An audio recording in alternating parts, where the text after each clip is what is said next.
Hello student, हम पढ़ रहे थे औरंगजेब के बारे में।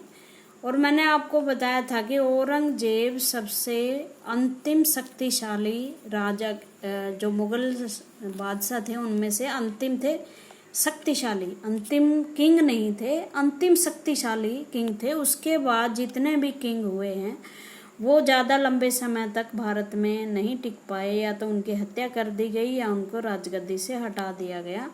और 1857 तक आते आते अंग्रेजों ने बहुत सारा पार्ट भारत का मुगलों से छीन लिया था। 1857 की क्रांति में अंतिम मुगल सम्राट थे बहादुर शाह जफर। उन्होंने भाग लिया, बट उनको पकड़ के रंगून भेज दिया था, जो बर्मा की राजधानी थी उस टाइम, और सारे मुगल परिवार की हत्या कर दी थी अंग्रेजों द्वारा। जो औरंगजेब थे, जब उन्होंने शासन प्राप्त किया, उसके पिता के मरने से पहले ही इन्होंने शासन पर अधिकार कर लिया था। अपने भाइयों से इन्होंने बहुत सारे युद्ध किए और तब जाकर वो दिल्ली के सुल्तान बने। इनके समय भारत का विस्तार दक्षिण में यहाँ तक, और खासकर इसका जो युद्ध है वो मराठों से रहा। यहाँ मराठे थे जिसमें छत्रपति शिवाजी हुआ करते थे। औरंगजेब की उनसे बहुत लड़ाइयाँ हुई और मराठों ने हार स्वीकार नहीं की थी। और ऊपर में कश्मीर से लेकर अफगानिस्तान तक भारत का साम्राज्य इस शासक के अंडर था। इतिहास में आरोप लगाया जाता है कि औरंगजेब जो है वो धार्मिक कट्टरता से उन्होंने शासन किया। बट यहाँ बहुत सारे फैक्ट ऐसे हैं जिसमें ये शो होते हैं कि धार्मिक कट्टरता से नहीं, एक शासक की तरह ही उसने शासन करने की कोशिश की। बस बात ये थी कि उन्होंने जिन राजाओं को हराया वो हिंदू राजा थे, ठीक है ना। तो इस तरह से इन द नॉर्थ ईस्ट में आपको पता है ना, नॉर्थ ईस्ट कौन सा इलाका भारत का, ये ठीक है। अहोम मीन्स जो असम के राजा थे उन्हें अहोम बोलते थे। Were defeated in 1663 but rebelled again in 1680। Ahom को उसने पराजित किया था 1863 में, बट दोबारा से उन्होंने 1880 में फिर विद्रोह कर दिया। Campaign in north west against the Yousafzai जो भारत का नॉर्थ वेस्ट का इलाका है। आपके मैप पूरे होने चाहिए, नॉर्थ वेस्ट है, ये नॉर्थ ईस्ट है, ठीक है। उसमें जो लड़ाई थी उसकी थी यूसुफजाई के साथ।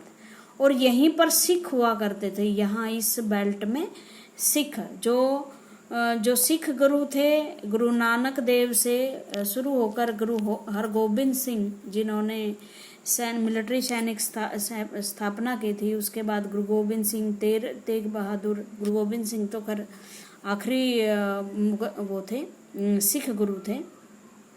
उनसे इनका विद्रोह हुआ और सिखों से काफ़ी लंबी लड़ाई इनकी रही है।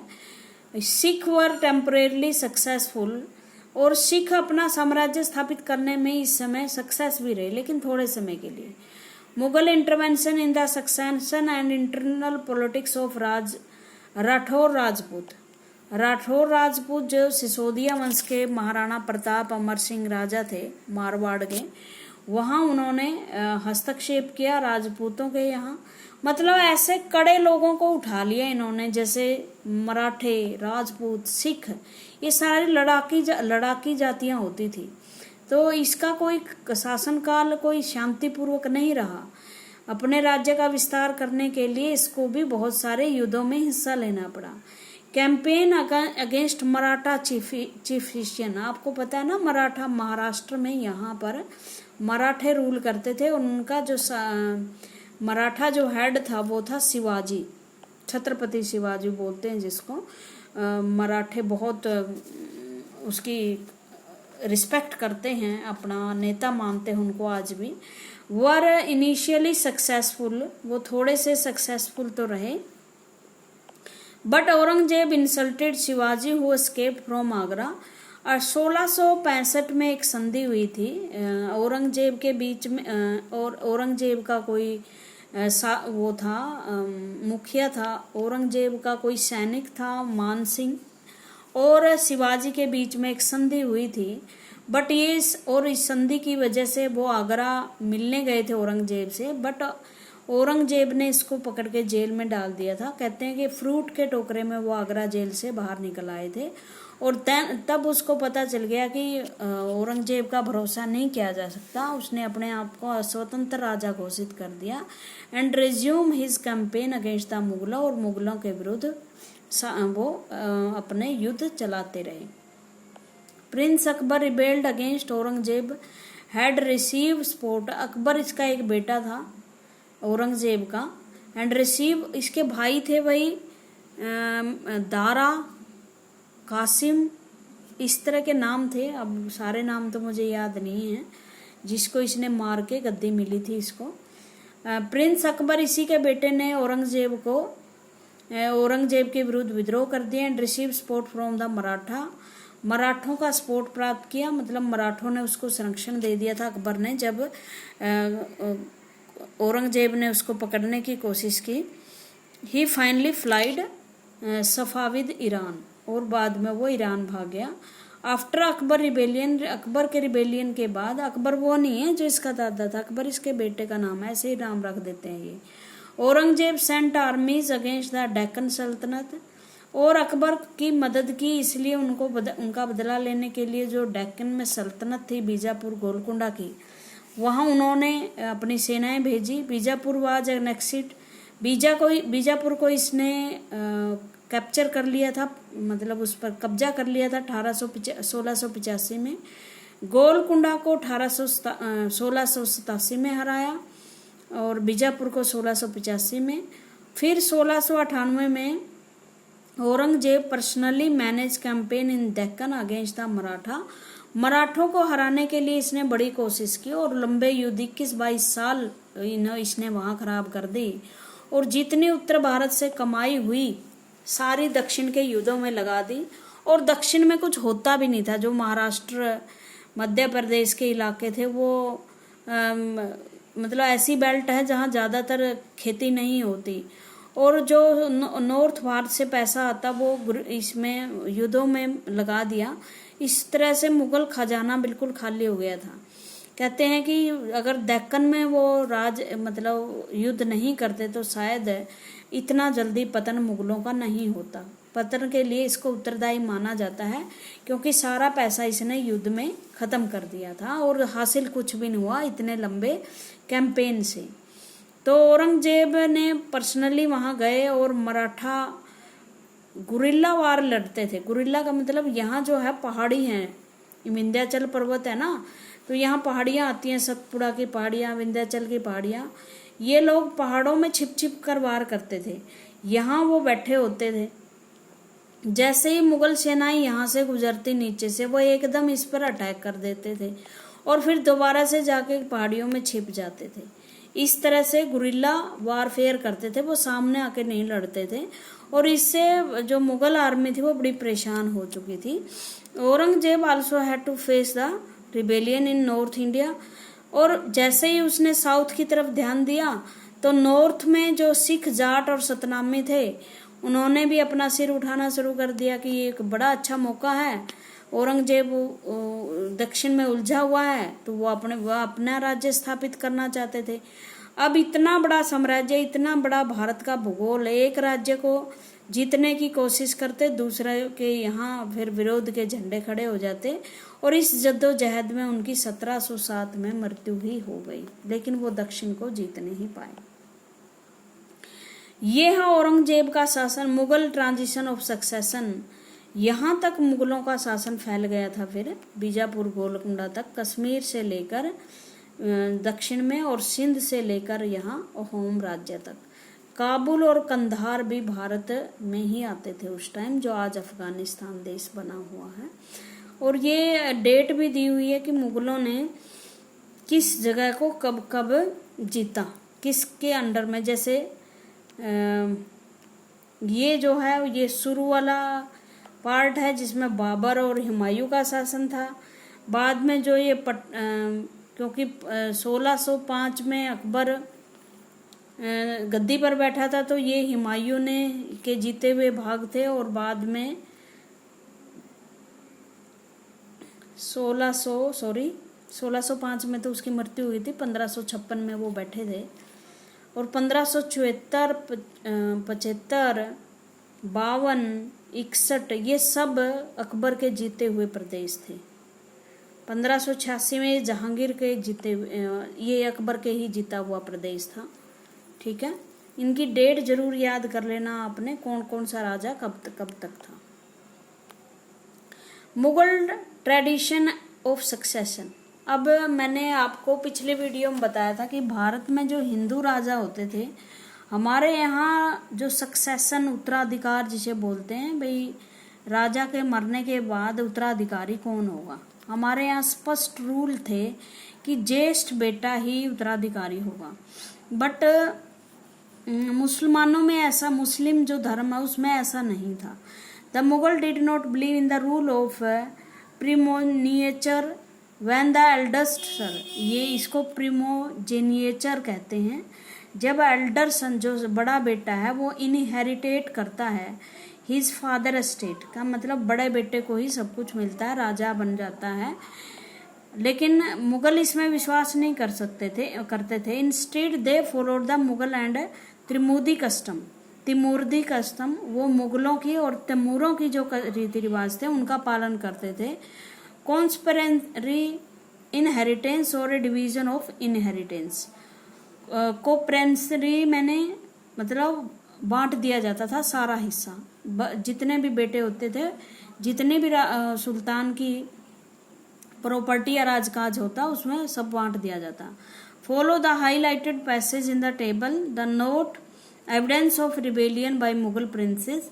और इसी कारण से बहुत सारे मुगल जो प्रिंसेस राजकुमार जो थे वो विद्रोह करते तो रहते थे ना, क्यों? क्योंकि उनका लगता था कि हमें हिस्सा ठीक नहीं मिला।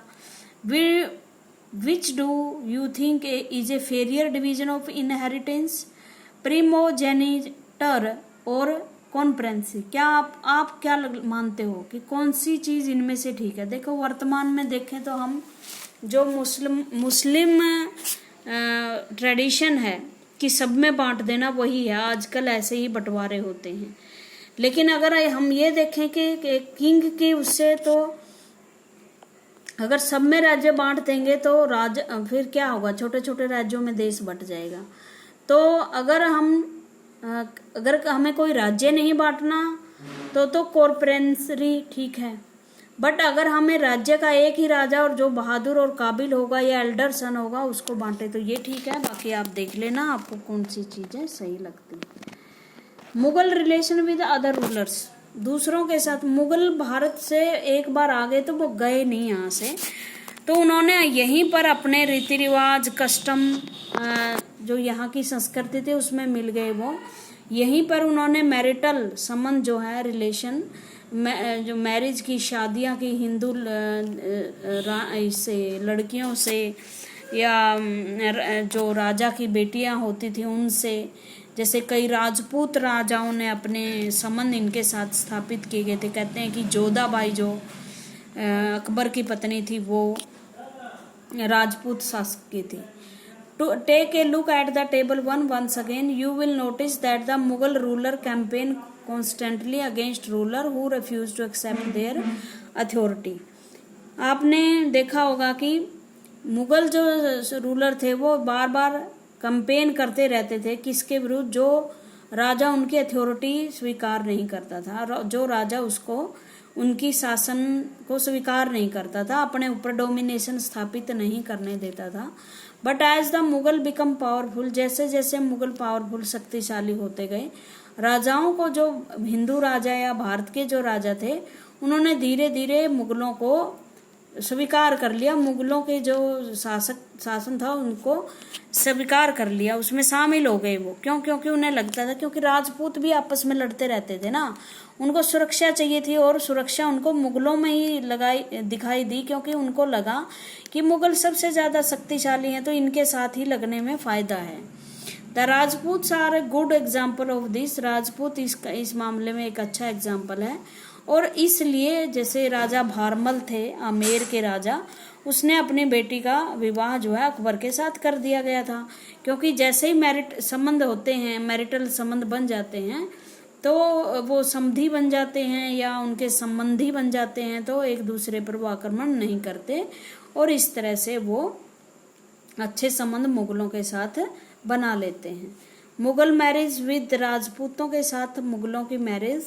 The mother of Jahangir, Jahangir की माँ वाज एक कछवाहा, ये ऐसे लिखते हैं कछवाहा, ये राजपूत घराना था एक, उसकी राजकुमारी थी। Daughter of the Rajput ruler, Amer के राजा, जो मॉडर्न में जिसे जयपुर कहा जाता है, उसके राजा की बेटी थी जहांगीर की माँ। The mother of Shahjahan, Shahjahan की माँ भी वाज ए राठौड़ प्रिंसेस, वो भी एक राठौर राजकुमारी थी। Daughter of the Rajput ruler Marwar, Jodhpur के राजा की बेटी थी। सिसोदिया राजपूत, अब सिसोदिया राजपूत ऐसे राजपूत थे जिन्होंने अकबर को तो नहीं माना, अकबर की अधीनता स्वीकार नहीं की, और उसमें से राणा प्रताप एक थे। बट राणा प्रताप के मरने के बाद उसके बेटे अमर सिंह ने राजपूतों के साथ, जो मुगलों के साथ अच्छे संबंध स्थापित कर लिए थे। सिसोदिया राजपूत ऑफ मेवाड़, मेवाड़ के सिसोदिया राजपूतों ने refuse to accept Mughal authority for a long time, उसने लंबे समय तक वो मुगल अथॉरिटी स्वीकार नहीं की। Once defeated however they were honourably treated by the Mughal, लेकिन मुगलों ने फिर भी उनका सम्मान किया।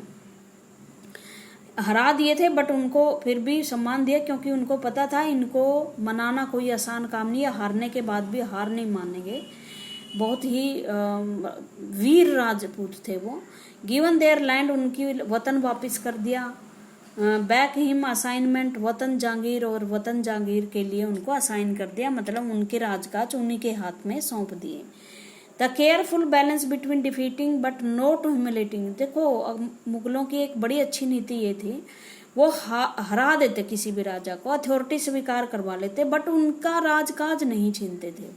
बस वो ये कहते कि समय आने पर आप हमारे साथ संधि कर ले, शांति संधि, कि समय आने पर आप किसी युद्ध में हमारे विरुद्ध हिस्सा नहीं लोगे, आप हमारी मदद करोगे, आप हमारे से अच्छे संबंध स्थापित करें, टैक्स दे दे, कुछ पैसे दे दें, और बस अपना राजकाज खुद चलाएं। मुगलों की ये नीति थी, और बड़ी, इसे संघवाद की नीति भी बोलते हैं, फेडरल सिस्टम बोलते हैं। इसको डिस्कस हम बाद में करेंगे। Thank you very much.